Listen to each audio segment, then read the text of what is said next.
Yo, what's up, it's your boy Domuto. We're back with another video. Today we're watching Carthu's Dojo, the unearned power of Dragon Ball. Alright, so I don't know what he mean by that. Like there is a lot of power ups in Dragon Ball that just seem to come out of thin fucking air. So let's get into it, man. I ain't you know what I'm saying? I ain't got much time. The longer Dragon Ball goes on, the more people throw around a specific phrase, unearned power-up. Whether it be a transformation, a new technique, or even just a character getting stronger in a disagreeable way, you'll always hear about unearned power-ups. So let's go over every power-up that's supposedly unearned in the series and see if it actually is. Original Dragon Ball is where we'll start, but honestly, there aren't many cases of a character powering up in a way that isn't training related. I think the first one you could look at is Goku fighting against Giren. No, not Jiren, I mean Giren, Goku's opponent in the 21st Tenkaichi Budokai. Giren uses his merry-go-round gum technique to entirely immobilize Goku, and seemingly, he can't escape. That is, until his tail conveniently grows back, and even more convenient, this lets Goku escape the gum, and with a quick display of power, Giren resigns. It's obvious why people think this is an unearned power-up, but what if I told you it's just not a power-up? Only the dub has Goku say he feels so much stronger with his tail. The sub, and especially the manga, imply that his tail only gave him extra time to break out of the gum since it took a bit of effort. So I'd say this isn't a case of an unearned power-up, more so just a classic dubism. You may think the next unearned power-up is against Tao Pai Pai, but I think the 3 days of training with Master Karin and the additional explanation later on of it being a Zenkai boost are more than enough for it to make sense and feel earned. Don't worry though, we'll talk about Zenkais, specifically without training, more later on. For now, the more important Master Karin power-up to talk about is 2 arcs later when Goku drinks the Ultra Divine Water. This is actually the very first potential unlock in the series, and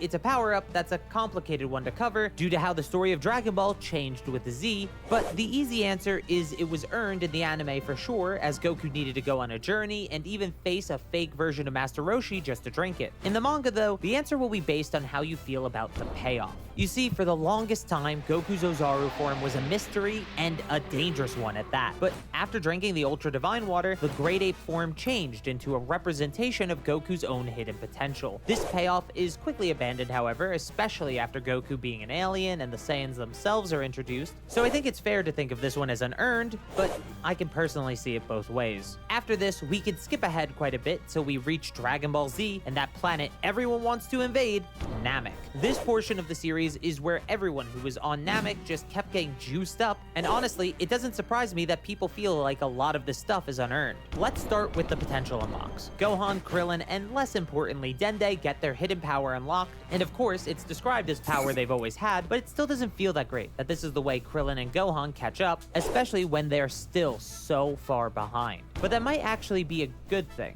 showing that potential unlocks have a limited ability to make a character catch up without anything additional. This doesn't necessarily stay true later on though. I can quickly go over Piccolo here as well. I think merging with Nail is a pretty powerful moment, showing both Piccolo's growth and Nail's resolve to do what he must for his people and not unearned. So I think this power-up is narratively earned, and I think most people agree with that. The bigger issue is actually Piccolo's power before the merge. Depending on the source, Piccolo got 5 to 10 times stronger from merging with Nail. This skyrocketed his power level to over 1 million as he was able to handle second form Frieza, but that would mean in the 5 days he trained with King Kai, he went from a power level of 3,500 to a power level between 100 and 200,000. I don't care if he technically trained for it, that's bullshit. The other famous unearned power-ups in this arc are ones I've already mentioned, Zenkai boosts. When a Saiyan survives a battle from the brink of death, they get stronger. This happens for Goku, Gohan, and especially Vegeta. The point of these is to show that, in isolation, they actually are pretty ineffective. While Vegeta is able to deal with Frieza's initial underlings with Zenkai boosts, all it took was the Ginyu Force to show up, and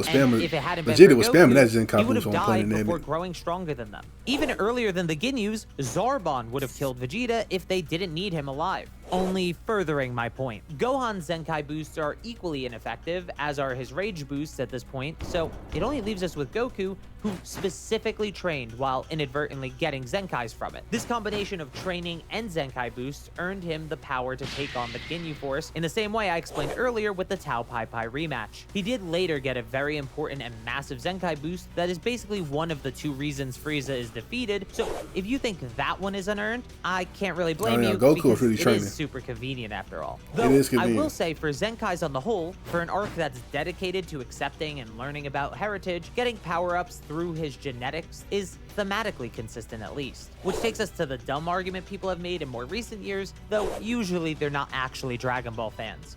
Super Saiyan. It's not an unearned power-up. Training isn't the same as earning. More often than not, something being thematically or narratively earned is even more important and more satisfying than if it's acquired through training. This isn't the only thematically earned power-up either. That doesn't mean training can't be used as a good way to show that a power-up is earned though. The Cell Saga as a whole is a lot of power-ups earned through training actually, like the Super Saiyan grades. Other power-ups are earned thematically, like Piccolo merging with Kami and Gohan getting Super Saiyan 2. Which leads us nicely to the Buu Saga, where the beginning is all power-ups earned through 7 years of training. Majin Vegeta is a potential unlock, but it's a very character-driven one rather than a random power boost to help him just catch up, and the point is, it's unearned by his own admission. So does it even matter if being unearned is actually the point? As much as I don't like Super Saiyan 3 narratively, it is explained well enough, and Goku continuing to evolve Super Saiyan makes sense when you consider the fact that that was his main training goal in the Cell Saga. I think the main unearned power-up in the entire arc is Gohan's ultimate form, and personally, I'm a bit mixed on it. While I understand that Gohan is getting his own potential unlocked, it does suck to have him built up to be the next protagonist only to have him slack off enough that he needs this boost. That being said, he did train for the Tenkaichi Budokai and even trained with the Z-Sword as well. Then, considering how Goku struggled to lift the Z-Sword, base Gohan might actually be stronger than base Goku at this point, so maybe you could consider the potential unlock a reward for his hard training. This is just another case where I can see it both ways. Then we get into modern Dragon Ball with Dragon Ball Super. Well, technically Dragon Ball Z, since the God form is unearned. It's unearned. Were actually Dragon Ball Z movies first, and there are actually 2 power-ups to talk about in Battle of Gods. The first might be surprising, but it's Vegeta's Rage boost against Beerus. You see, Rage boosts before modern Dragon Ball were entirely left to Gohan, with other characters only getting a boost from their Rage via a new transformation like Super Saiyan. This unprecedented way to get a power-up for a character that isn't Gohan actually leads me to think it's fairly unearned, but I'm sure that's a contentious opinion. Then we of course have Super Saiyan God. To me, the issue of foreshadowing this form is rectified by having Battle of Gods be an arc rather than just a movie, but even in the context of the movie,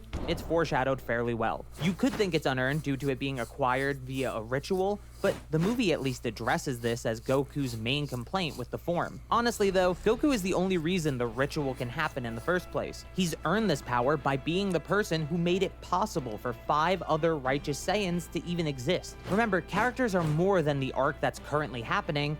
Their history matters for stuff like this. And for me, that look, makes you're trying to this add this power-up little work soft-ass extremely well. bullshit. Come Super on. Saiyan Blue is of course earned through training, and even if you dislike the fact that Golden Frieza only required 4 months of training, That shit does was that make crazy. it unearned? This is why just training for something doesn't make it clear if it's earned They or could've unearned. said, like, we don't have a a year. line for how much training is good enough, and honestly, you could call it unearned, and I wouldn't blame you at all. Which leads us to Super Saiyan Rage, the form Trunks acquires in the Dragon Ball Super anime. It has one of the coolest reasons to transform ever in the series. Trunks is basically being told it's his fault everything bad has happened, and he refuses to accept that, but that's about all we get. There's no foreshadowing, no explanation, and we're meant to forget it the minute the arc ends. I think you can headcanon a way for it to be earned, but it's never really acknowledged in the narrative, so I don't think we should either. This should be obvious, but I think it's unearned. Then we get to the contentious power-ups that happen before the Tournament of Power. There are quite a few, but some are just misunderstood. Like the fact that Krillin isn't as strong as Blue Goku. Goku was testing how Krillin would handle such a large gap in power, which is exactly what Gohan and Android 18 say. Goku's clearly holding back as not to kill Krillin, and a god form is the best way to do that since they can't sense how strong he is. Not to mention the fact that Krillin was losing regardless. Then we have Android 17 actually being Super Saiyan Blue Goku level, and yeah, that's just unearned.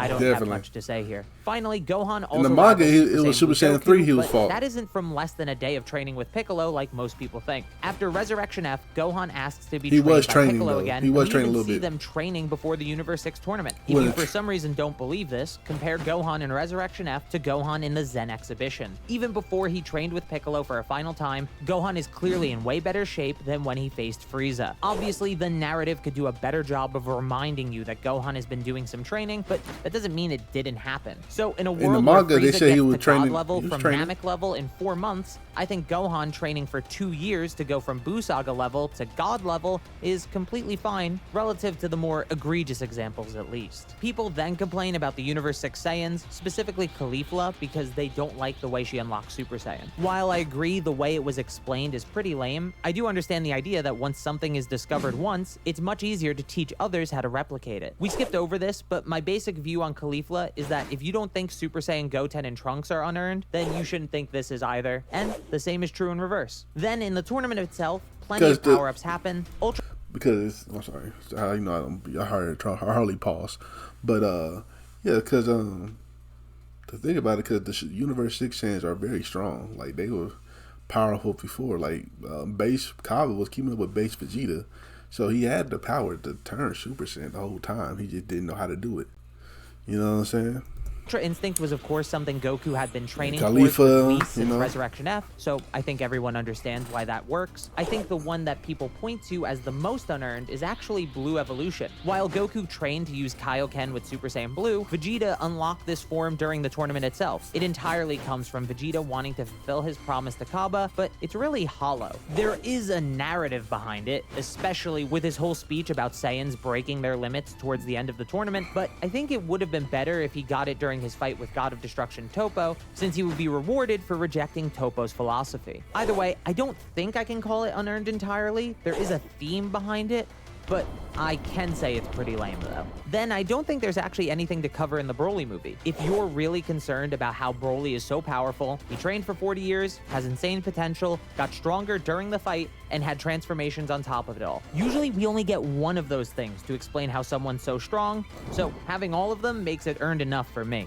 To briefly touch on the Dragon Ball Super manga, I think just about everything is earned in the Moro arc. Then in the Granola arc, these two guys wish to be the strongest in the universe. That's clearly unearned, and I don't even think that's a hot take. Finally, we have Dragon Ball Super Superhero. The big two cases of unearned power are Piccolo and Gohan. I have a whole video dedicated to how we got to Orange Piccolo, but I will briefly say it's his dragon. Kami and Piccolo are one again, so Shenron was originally the dragon he made. This is power that comes from himself at the end of the day, and it even ties into the journey of Namekian warriors during times of great suffering that we learned about in Dragon Ball Super. Narratively, this is very different than the characters of the Granola arc who selfishly lusted for power, especially when you remember Piccolo only wanted his own potential unlocked, not to be the strongest person in the universe. Which leaves us with Beast Gohan, and I'm extremely torn on this. In the Dragon Ball Super anime, Gohan tells Goku he's going to make an ultimate form that no one has ever seen before, which manifests itself as Beast Gohan. That's cool and would have been great had it been earned through some other means. Obviously, Gohan has been doing some amount of training since he taught himself the Makanko Seppo, but he didn't unlock Beast until we got a one-to-one recreation of his Super Saiyan 2 transformation. It just feels hollow, like Super Saiyan Rage Trunks did, and then when you remember Gohan was just stapled onto what was supposed to be a Piccolo movie,